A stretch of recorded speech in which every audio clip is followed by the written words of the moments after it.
What's up, YouTube? I am the Vanilla Nerd, and today I want to talk about Guardians of the Galaxy Volume 3. Now, I just watched the film this last weekend, and let me say I was really disappointed. It was not a very good film, and I did not enjoy myself that much. In all honesty, it was such a bad movie-going experience that I regret having bought tickets for it. That's just how terrible it was for me. Now, I will acknowledge this is for me personally, but I think there are some things that apply to a lot of people that a lot of people will agree with, but there will be some that I know not everyone will feel the same way. Now, just a quick note, I do want to mention that this will be a spoiler-filled review. There will be heavy spoilers for Guardians of the Galaxy Volume 3 in this review. So if you don't want spoilers, get out while you have a chance. If you want my quick non-spoiler review, it was the first 30 seconds of this video. I did not really like this movie very much. First up, one of the biggest problems I have with this film is just how gory and icky it is. There are so many scenes where it is just nasty. It is disgusting. It is not something that I enjoy watching with my eyes. I do not like gore, and that is something that will come up time and again on my YouTube channel and not something that everyone will agree with. Now, I'm not 100% against gore. I love the Indiana Jones films, and those have their scene here or there that are not the nicest and stuff, but this movie was too much for me. It was just too much for me. I don't want to put a number on how many scenes a movie can have for it to be too much or how explicit it can be or anything. I don't think there's an easy way to define that, but for me, plain and simple, this was too much. And that really impacted my viewing experience and made it just that much less enjoyable. Something that I praise about the very first film is they are in the prison. They have these guards with little control devices that are, quote, internally wired. And Gamora is just like, I'll figure out a way. I'll figure something out. And then they cut. We don't see it on screen. We don't have to see the ickiness. We don't have to know. We just know that Gamora figured out a way, and now we have the control panel, and they didn't have any excess blood on it. They didn't have anything creepy or icky on it. It just worked. And I loved that. Cut to this movie, and we have Peter Quill taking internally wired hardware with a knife out of someone's body. I won't go any deeper than that, but it was disgusting, and it was terrible. Now, not everyone is as queasy as me, and I do recognize that, so not everyone will be bothered by the gore. But something that I think a lot of people will be bothered by are the characters. And so, as I do with a lot of reviews, let's start by talking about the characters. So, right off the bat, the main character of the previous two movies, Volume 1 and Volume 2, is not the main character in this movie. Chris Pratt, Star-Lord, is really not the main character. He does get a lot of lines, but he's just not the main character. And that's kind of annoying. But even more annoying than that is that he's not even likable. Like, in the first two movies, I liked him. Even when he punched Thanos in the face in Infinity War, I liked him still. I sympathized with him. I understood him. But in this film, like, most of his lines are just him pining after Gamora, and it's kind of frustrating to see because, I don't know, I was frustrated by it. Some people will think, oh, it's sweet, or it's cute, or, you know, he really did love Gamora, and I get that. But after one or two, like, pining efforts, I don't get why they just didn't let him move on and grow and develop. But I guess that was the point of this entire movie, was for him to move on and grow and develop. But it's still just frustrating that it took him an entire movie to do this, and I didn't like it. I personally just didn't like that. So he was not very likable to me. Nebula. I loved Nebula. I loved her character growth. I loved how she went from this villain to anti-hero to hero type thing. And by the time Avengers Endgame rolls around, she is on the little group call with Natasha for Avengers and stuff, and that's awesome. But in this movie, she just yells. Like 75% of her lines are just her yelling. It's like she went back to her villain phase, and that was not likable.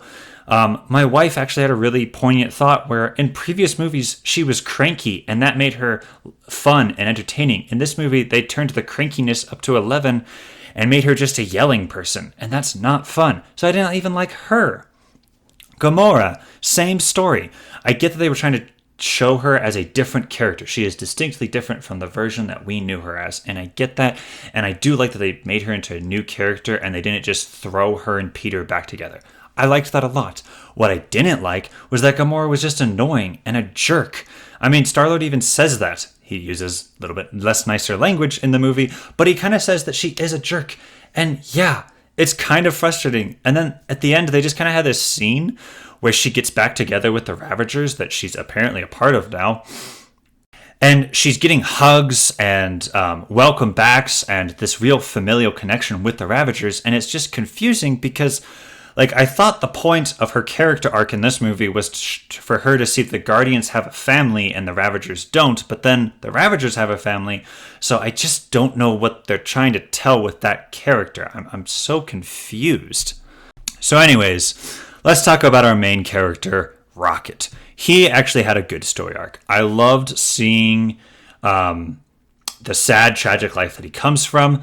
My wife thinks, and I kind of agree, that they kind of focused on it a little bit too much. There were a lot of flashbacks, and it was a little bit unnecessary. Just like, I felt like every flashback was just like, Rocket had a hard life, punch, and it just punched it into your face that Rocket had a hard life. It was like it was very heavy-handed, and I didn't like that. I prefer my movies to be a little bit more subtle than that. Just a little. Again, I do like superhero movies. I know they aren't they aren't like the billboard or the banner for subtle movies, but still, I wish there was a little bit more subtle than just Rocket had a hard life.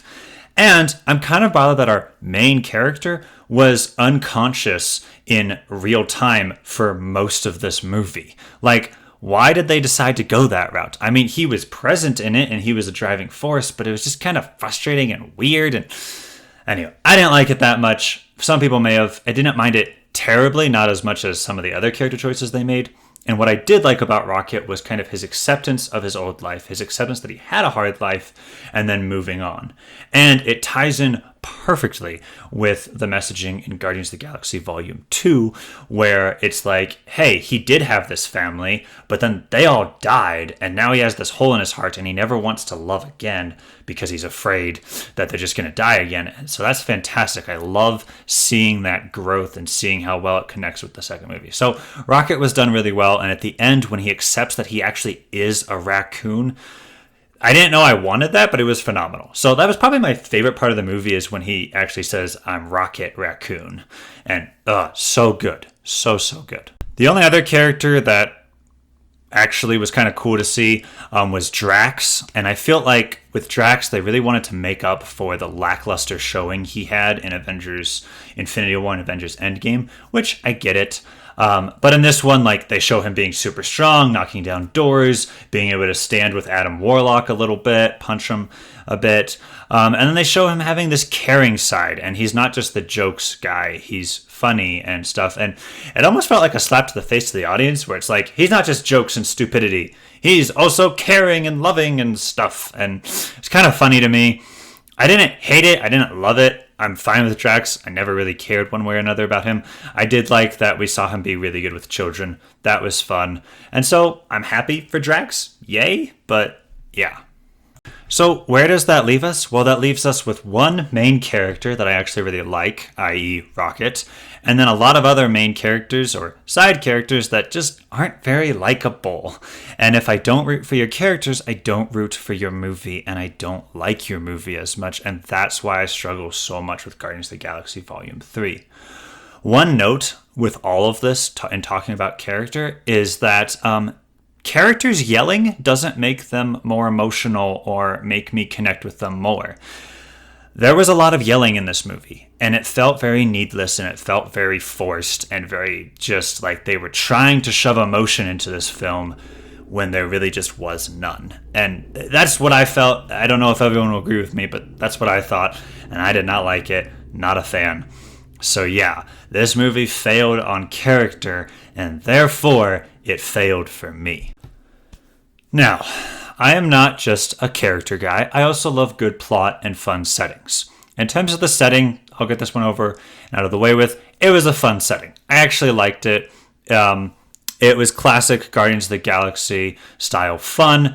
Seeing Nowhere, the head of the Celestial, actually move through space, that was super fun and come into play. That was exciting. The fun ships were always good. The laser guns were good. It was solid. But the plot, well, the plot was pretty middling. Now, it's not that I hate the plot as much as I did the characters. No, the plot was fine. It just wasn't anything super special, but it wasn't anything super bad. I did like how the Guardians were kind of struggling because Peter was struggling himself. I did like how Rocket's injury spurred the action and the main huge part of this thing. I wish Rocket was more a part of it. I wish they had him talk a little bit more, but they wanted to have the flashbacks, so be it. I did like some of the fun scenes that we got, but it wasn't memorable. It wasn't anything special. It wasn't anything crazy, and so the plot didn't make up for the lack of characters. It wasn't a bad plot, but it wasn't a super good plot that made me really be invested in the film and stuff. So where does that leave us? Well, Guardians of the Galaxy Volume 3 is unfortunately a bad movie, and it had some really bad characters, an alright plot, same setting, was fine. Wasn't anything crazy cool, wasn't anything crazy bad in terms of plot and setting, but characters just really brought this movie down for me, and so did the gore and violence. It was just so disgusting and so bleh. So probably will never watch this movie again, and that's okay. I kind of wish I didn't watch it in the first place. Now, before I end, this is Vanilla Nerd from the future, and I want to address the characters I didn't talk about. I liked Kraglin. Seeing him learn how to use Yondu's arrow was great. I thought that was actually really fun. Mantis also was yelling a lot and not as cute or fun as she was before, so that character also brought the movie down, in my opinion. And Groot was fine. He wasn't great. He wasn't bad. There's a thing I didn't like about Groot, and at the end, he actually says more than I am Groot. He says, I love you guys. And it just wasn't earned whatsoever. In the first movie, when the original Groot says, we are Groot, it's like it's earned, it's there. He was the glue that held that team together. He was the heart and soul of that team, and it worked so well, and I still get emotional about that scene. It's still good. But this one, it just kind of was like, wait, did he seriously just say that? Like, did they seriously just throw that in there? Like, what? I am so confused. Again, I like Groot, but like that was just so unnecessary. So yeah, those are my thoughts on the last couple characters. Also with setting, the organic based planet was interesting. I didn't love it. I didn't hate it, but it was interesting and it was something unique to the setting. So I will acknowledge that. So yeah. So this is a review of my very first MCU movie. It's a shame that it's such a downer. I actually really like the MCU. I loved the first three phases. They were fantastic. And I look forward to doing reviews of those movies in the future. I plan on going through them each one by one. I might do, like what I did with Star Wars, do a review of each little phase first, just to give some general thoughts, and then talk about individual projects later. But to start, this is my first MCU project, so I will be doing more MCU videos in the future. Don't worry, and I will review other movies as they come out. I don't know how many more I will see in theaters, but we'll see.